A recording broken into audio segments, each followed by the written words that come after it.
Let's move out. Yes, ma'am. Right behind you. Good. Stay sharp. We need to prioritize the critical cases over here. Agreed. I'm on my way to assist now.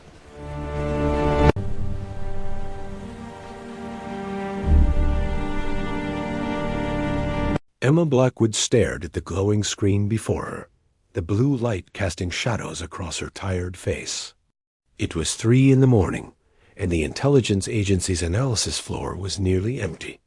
Most of her colleagues had gone home hours ago, but Emma remained, following a thread that refused to let her rest. For 8 years, she had worked in the shadows of national security, piecing together fragments of information that others overlooked. Her job was not glamorous. There were no field operations, no dramatic confrontations. Just data, patterns, and the persistent pursuit of truth hidden within numbers and communications. Tonight was different. 3 weeks ago, Emma had noticed something unusual in routine financial reports. Small discrepancies, barely worth mentioning individually, but when viewed together, they formed a pattern. Money moving through unusual channels. Transactions that made no logical sense. Communications between parties that should have had no connection. She had started investigating quietly, not wanting to raise alarms over what might be nothing. But it was not nothing. The pattern led to something far larger than she had imagined. A network of corruption that reached into the highest levels of government. Officials accepting bribes from foreign entities. Intelligence being sold. Operations being compromised before they even began. People were dying because of these betrayals. Emma felt the weight of that knowledge settle heavily on her shoulders. She could have reported her initial findings and let others investigate further. She could have protected herself by staying within the safe boundaries of her assigned work. But she knew what happened to incomplete reports in bureaucratic systems. We need to prioritize the critical cases over here. Agreed. I'm on my way to assist now. They got forgotten. She needed absolute proof. The next morning, Emma arrived at work with dark circles under her eyes, but a clear plan in mind. She moved through her daily tasks with practiced efficiency, maintaining the appearance of normalcy while conducting her real investigation during every spare moment. Her colleague, James Porter, noticed her distraction during their regular briefing session. "You look exhausted," he said with genuine concern. "Everything okay?" Emma offered a small smile. "Just working on a complex analysis. You know how it gets when you're trying to solve a puzzle." James nodded knowingly. He understood the obsessive nature of their work, the way certain cases could consume your thoughts. "Don't burn yourself out," he advised before returning to his own desk. Emma appreciated his concern, but she could not afford to slow down. Each day that passed meant more potential damage, more compromised operations, more lives at risk. She spent her lunch breaks in the archive room, pulling old files that might contain relevant connections. She stayed late every evening, cross-referencing data across multiple systems. She took work home on encrypted drives, analyzing information while the rest of the world slept out slowly, painstakingly. The picture became clearer. The corruption network had been operating for at least 5 years. It involved 12 officials across 3 departments. They had accepted over $40 million in exchange for classified information. At least 7 field operations had been compromised, resulting in the deaths of operatives who had trusted their government to protect them. Emma documented everything meticulously. She verified each connection through multiple sources. She built a case so thorough that it could not be ignored or dismissed. But she also understood the danger she was placing herself in. These were powerful people. They had resources, connections, and motivation to protect themselves. If they learned about her investigation before she could secure the evidence properly, they could destroy everything. They could destroy her. Emma thought about her mother, a school teacher who had raised her alone after her father's death. She thought about her younger brother, currently serving overseas in the military. She thought about the life she had built quietly, safely, without drawing attention to herself. Let's move out. She Yes, could ma'am. still Right walk behind you. away. Good. She Stay could sharp. delete her files, forget what she had discovered, return to her normal routine. No one would ever know. She would be safe. But the faces of the fallen operatives haunted her. Their families deserved to know the truth. Their sacrifice deserved justice. And the network needed to be stopped before more people died. Emma made her decision. She compiled her evidence into a comprehensive report, backed up copies in multiple secure locations, and prepared a presentation that laid out the entire conspiracy with undeniable clarity. Then she requested a meeting with Director Patricia Walsh, the head of internal investigations. Director Walsh had a reputation for being tough but fair, someone who valued truth over politics. Emma hoped that reputation was accurate. The meeting was scheduled for the following Monday. Emma spent the weekend in a state of controlled anxiety. She reviewed her evidence repeatedly, anticipating questions and challenges. She prepared herself emotionally for the confrontation ahead. On Monday morning, she walked into Director Walsh's office with a tablet containing her complete report and a calm determination that surprised even herself. "Director Walsh," she began, her voice steady despite her racing heart, "I have uncovered evidence of a corruption network operating within our agency.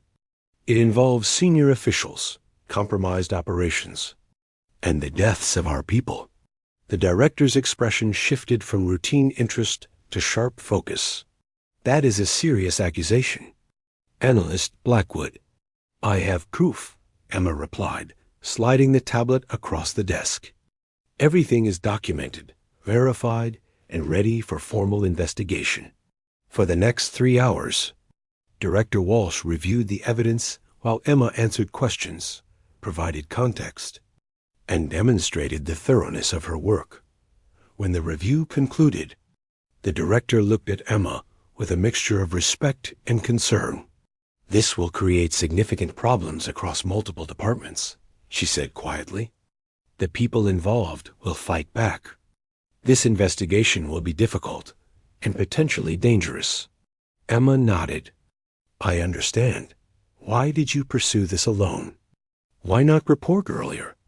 "Because incomplete accusations get dismissed," Emma answered honestly. "I needed to be certain. I needed to build a case that could not be ignored." Director Walsh stood, extending her hand across the desk. "You did the right thing, Analyst Blackwood, and I will make sure this investigation proceeds properly." Emma shook her hand, feeling relief and fear in equal measure. The fight was just beginning. The makeshift hospital smelled of antiseptic, dust, and desperation. Fatima Hassan moved through the crowded corridor with practiced efficiency, her white coat stained from weeks without proper washing facilities. Outside, the distant sound of artillery fire rumbled like approaching thunder, a constant reminder of how close the conflict had crept. She had been in this war-torn region for 11 months now, far longer than her initial 3-month commitment. Other medical volunteers had rotated out, returning to their comfortable lives in peaceful countries. Fatima remained, unable to leave while people still needed her. The field hospital occupied what had once been a school. Classrooms had become surgical wards. The library served as a supply room. The gymnasium housed overflow patients on rows of simple cots. It was never meant to handle trauma cases, but necessity had transformed it into the only medical facility serving nearly 50,000 displaced civilians. Fatima checked her watch. 6 in the morning. She had been awake for 23 hours. Ever since the attack on the eastern settlement had sent dozens of casualties flooding through their doors. Dr. Hassan, a young nurse named Amina, called from the doorway. "We have incoming. A family caught in crossfire." Fatima nodded, already moving toward the emergency area. Her exhaustion faded into the background as training and instinct took over. This was the routine now. Crisis to crisis, Life to life, hour to hour, the family arrived moments later. A father carrying his wounded son, a mother supporting her daughter, an elderly grandmother struggling to keep pace. Fatima assessed quickly. The boy had shrapnel wounds to his leg and shoulder. Serious, but manageable. The daughter had a head injury, blood matting her dark hair. The grandmother appeared uninjured, but was showing signs of shock. Amina, take the grandmother to rest. Check her vitals. I need surgical supplies prepared immediately, Fatima instructed. Her voice calm despite the urgency. She worked on the children first, stabilizing the boy's wounds and cleaning the daughter's head injury. The father watched with haunted eyes, helpless to do anything but pray. They will survive, Fatima told him gently in his language after 2 hours of careful work. Your children are strong. The man's face crumpled with relief. He reached for Fatima's hand, pressing it between his own. Thank you, he whispered. Thank you for staying, for helping us. Fatima felt the familiar tightness in her chest. These moments of gratitude always reminded her why she could not leave. No matter how difficult conditions became, she had grown up in a peaceful city, the daughter of educators who valued service and compassion.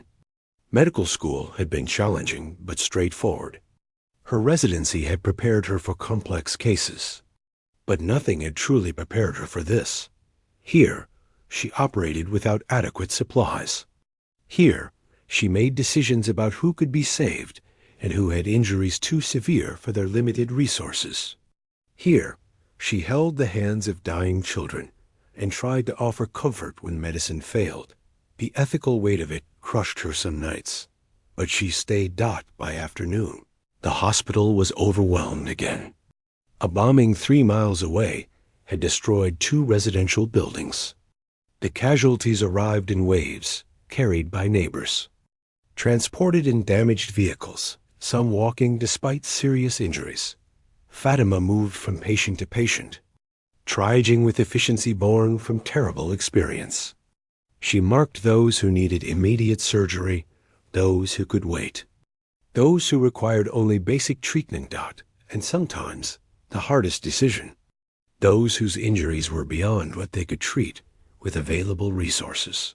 A young woman was brought in with severe internal bleeding. In a proper hospital with full equipment and staff, she would have had a chance. Here, attempting surgery would consume hours, and supplies that could save 3 other patients with better odds of survival. Fatima made the calculation in seconds. The mathematics of desperation. She assigned the woman to palliative care, ensuring she would have pain medication and someone to sit with her. Then she moved to the next patient, carrying the weight of that choice like stones in her pockets. This was the part they never taught in medical school. How to live with the choices you made when every option involved loss. By evening, Fatima found a brief moment to step outside. The air was cooler, tinged with smoke from distant fires. She sat on the crumbling steps of the school entrance, allowing herself 5 minutes of rest. Her colleague, Dr. Yusuf Ibrahim, joined her. He was older, a local physician who had turned his small clinic into this larger operation when the conflict escalated. You should rest properly, he said, offering her a bottle of water. You cannot help anyone if you collapse. I will rest when the crisis passes, Fatima replied, though they both knew the crisis never truly passed anymore. You have done more than anyone could ask, Yusuf continued quietly. You could return home. No one would judge you. Fatima was silent for a moment, watching the orange sky fade to purple. I became a doctor to help people, she finally said. These people have nowhere else to turn. If I leave, who replaces me? When do their lives become less important than my comfort? Yusuf had no answer. He simply nodded, understanding the impossible moral equation they all lived with. That night, a new crisis emerged. Word spread that fighting was moving closer to the hospital's location. Both sides of the conflict were advancing toward the area, turning it into a contested zone. Evacuation was recommended for all non-military personnel. Fatima stood in the gymnasium, looking at the rows of patients. Some were stable enough to move. Many were not. The critical cases could not survive transport. The post-operative patients needed continued care. The children recovering from surgery needed monitoring. The hospital administrator, a weary man named Rashid, gathered the remaining staff. "We are arranging transport for those who want to leave," he announced. "No one will be forced to stay. This is voluntary." Fatima watched as the staff looked at each other, at the patients, at the impossible choice before them. Several nurses decided to evacuate. They had families, children of their own waiting in safer regions. Fatima understood their decision completely, but when Rashid asked who would remain, Fatima raised her hand without hesitation. "These patients cannot be moved," she said simply. "Someone needs to care for them." Yusuf stayed. Amina stayed. 2 other nurses stayed. A handful of support staff stayed. It was not enough people for a hospital of this size, but it would have to be enough. Over the next week, the sounds of fighting grew closer. The electricity became unreliable. Supply deliveries stopped coming. Communications with the outside world became sporadic. Fatima continued working, adapting to each new limitation. She performed surgeries by flashlight when power failed. She rationed supplies with careful precision. She comforted frightened patients who could hear gunfire growing nearer each day. She wrote letters to her family, not knowing if they would ever be delivered. She told them she was safe, though it was not entirely true. She told them she was helping people, which was absolutely true. She told them she loved them, which she needed them to know. One morning, both sides of the conflict declared a temporary ceasefire to allow humanitarian access to the area. Relief convoys arrived. Supplies were delivered. Evacuation became possible for the patients who had been trapped. Fatima worked for 36 hours straight, coordinating transfers, ensuring each patient had proper documentation and medication for their journey, saying goodbye to people she had fought to keep alive. When the last patient was safely evacuated, Rashid approached Fatima with news. "The hospital is being relocated to a safer zone," he explained. "We need experienced doctors there. Will you come?" Fatima looked around at the empty school building, at the place that had become both her purpose and her prison. She thought of her family waiting for her return. She thought of her old life, comfortable and predictable. She thought of how easy it would be to say she had done enough. Then she thought of the new patients who would need care in the relocated hospital, the people who would keep suffering regardless of where she chose to be.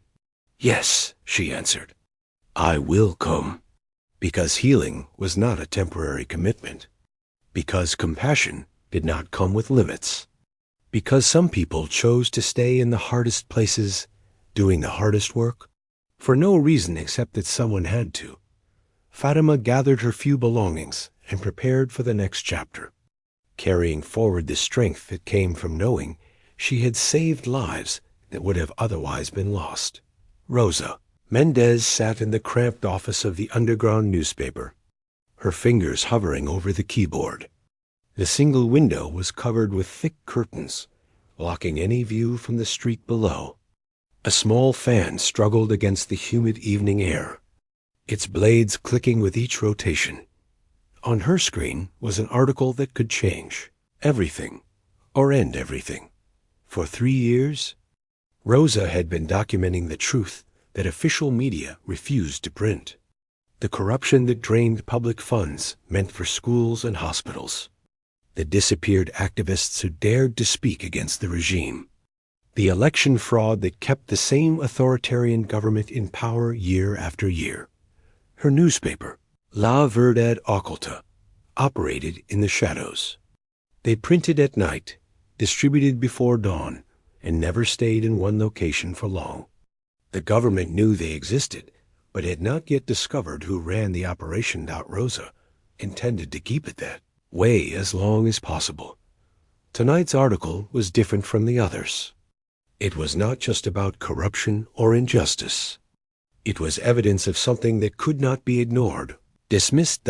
She had spent 6 months gathering proof that the government had orchestrated the fire that destroyed the San Miguel Community Center, killing 17 people, including children. Official reports blamed faulty wiring. Rosa had documents, witness testimonies, and photographs proving it was arson designed to silence a neighborhood that had been organizing protests. Publishing this would make her a direct target. Rosa saved her draft and leaned back in her chair, rubbing her tired eyes. She was 31 years old, though recent years had aged her beyond that number. She had started as an idealistic journalism student who believed in the power of truth. The regime had taught her that truth alone was not enough. Truth needed courage to speak it, and people willing to listen. Her phone buzzed. A message from her colleague, Diego Reyes. Meeting in 20 minutes. Important.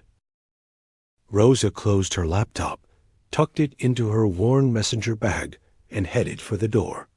She moved through the streets with practiced caution, taking random turns, checking reflections in shop windows, ensuring she was not being followed. The meeting location was a small cafe owned by an elderly woman named Senora Martinez, who allowed them to use her back room. When Rosa arrived, Diego was already there with 3 others from their team. "We have a problem," Diego said without preamble. "Our printer was arrested this morning." Rosa felt ice settle in her stomach. "Does he know about this location?" "No. We have been careful about compartmentalizing information. But they will pressure him. Eventually, people break." The room fell silent. They all understood what that meant. Torture was common in government detention facilities. Good people revealed things they never intended to reveal when subjected to enough pain. "We need to move operations," Rosa said. "Tonight, before they extract information from him." "There is more," Diego continued, his expression grim. "They are connecting our recent articles to specific sources. 3 people who spoke to us have disappeared in the past week." Rosa closed her eyes briefly. The guilt was familiar, but never easier to bear. People trusted her with their stories, and sometimes that trust cost them everything. "What do we do?" asked Claudia, their youngest writer. She was only 23, brave but inexperienced in the harsh realities of their work. Rosa looked at each of them. Diego, who had been with her since the beginning. Claudia, who wrote with passion and clarity. Paulo, their photographer who risked his life, capturing images the government wanted hidden. Senora Martinez, listening quietly from the doorway. "We have 2 choices," Rosa said slowly. "We can stop publishing, disappear, protect ourselves." She paused, meeting their eyes. "Or we publish the San Miguel story. We make it so big, so well documented, so undeniable that it cannot be suppressed. We send it everywhere. International media, human rights organizations, every contact we have. We make sure the truth gets out, even if they shut us down." "That would be signing our own arrest warrants," Paulo said quietly. "Yes," Rosa agreed. "It would be?" The room was silent as each person weighed the cost of their choice. Say, Aurora Martinez spoke from the doorway, her voice soft but firm. "My son was disappeared 15 years ago for speaking at a union meeting. I have lived with silence long enough. Publish the truth." Claudia nodded. "I became a journalist to expose injustice. This is why I am here." Paulo checked his camera. "I have photos that need to be seen." Diego looked at Rosa. "We started this together. We finish it together." Rosa felt tears threatening, but pushed them back. There would be time for emotion later. No, there was work to do. They spent the next 4 hours preparing. Rosa finalized her article, making sure every fact was verified, every source protected as much as possible. Diego compiled supporting documents. Paulo organized his photographs. Claudia drafted press releases in 3 languages. By midnight, they had a complete package ready for distribution. Rosa uploaded the files to secure servers in multiple countries. She sent encrypted copies to journalists she trusted internationally. She posted excerpts on social media platforms using accounts that could not be traced back to her. She emailed human rights organizations with complete documentation. Within hours, the story began spreading. By morning, international news outlets were reporting on the San Miguel evidence. Human rights groups were demanding investigations. Social media was flooded with shared articles and outraged responses. The government could not suppress what was already everywhere. Rosa and her team stayed at the cafe, monitoring the response. They knew what was coming. The question was only when. The answer came at noon. Police surrounded the cafe. They had found them faster than expected, likely through emergency tracking or informants. Say, Aurora Martinez hurried to the back room. They are at the front door. You have maybe 2 minutes. Rosa grabbed her bag. Diego gathered hard drives. They had planned escape routes, but the speed of the raid left little time. Go through the kitchen, Senora Martinez urged. There is an alley exit. Rosa hesitated. They will arrest you for helping us. The old woman smiled sadly. I am 78 years old. I have lived in fear long enough. Go. Make sure the story stays alive. They fled through the kitchen as police entered the cafe. Rosa heard Senora Martinez's voice, calm and defiant, telling the officers she knew nothing about journalists. The team split up in the alley, each taking different routes to prearranged safe houses. Rosa moved quickly through back streets, her heart pounding, her bag heavy with backup drives containing years of documented evidence. She reached a safe house by evening, a small apartment belonging to a sympathetic teacher. She was exhausted, frightened, and uncertain about what came next, but she checked online news, and what she saw gave her hope. The San Miguel story had exploded internationally. Major newspapers were running investigations. Diplomats were demanding answers. Citizens were organizing protests in the streets, emboldened by proof of what they had long suspected. The government issued denials, but the evidence was too strong. The documentation too thorough. The international attention too bright. Over the following weeks, Rosa remained in hiding, moving between safe houses. Her byline became known worldwide. Journalists from other countries reached out, wanting to help, wanting to amplify the truth she had risked everything to expose. Diego made it safely across the border. Claudia went into hiding with family in the countryside. Paulo continued taking photographs, documenting the protests that grew. Larger each day. Say, Aurora Martinez was arrested, but released after 48 hours when international pressure made her. Detention politically costly. The printer they had lost was found alive, held in detention, but not yet formally charged. Advocacy groups worked to secure his release. And slowly, impossibly, things began to change. The official responsible for the San Miguel fire was forced to resign. Investigations were opened into other cases Rosa had documented. Opposition parties gained strength. Citizens who had been silent found their voices. It was not a complete victory. The regime remained in power. Corruption continued. People still lived with fear, but a crack had formed in the wall of silence. Rosa continued her work from hiding, writing articles, coordinating with other journalists, documenting ongoing injustices. She could not return to normal life. She could not see her family safely. She had sacrificed her freedom for the truth. But when she saw thousands of people marching in the streets, holding signs demanding justice, chanting for change, She knew the sacrifice had meaning. One evening, she received an encrypted message from a young journalism student. Your work inspired me to start investigating local corruption in my city. Thank you for showing us that truth matters, even when it is dangerous. I will continue what you started. Rosa read the message 3 times, feeling tears finally come. This was how change happened. Not through single heroes or perfect victories, but through ordinary people making extraordinary choices. Through voices speaking truth when silence was safer. Through courage passed from one person to another like a flame in darkness.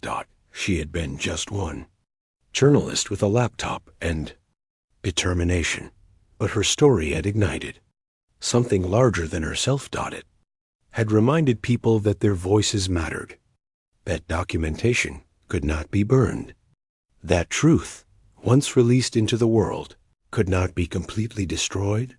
Rosa opened a new document and began writing her next article, because the work was not finished, because people still needed someone to tell their stories, because hope, once sparked, needed to be protected and fed until it became a fire that could warm an entire nation.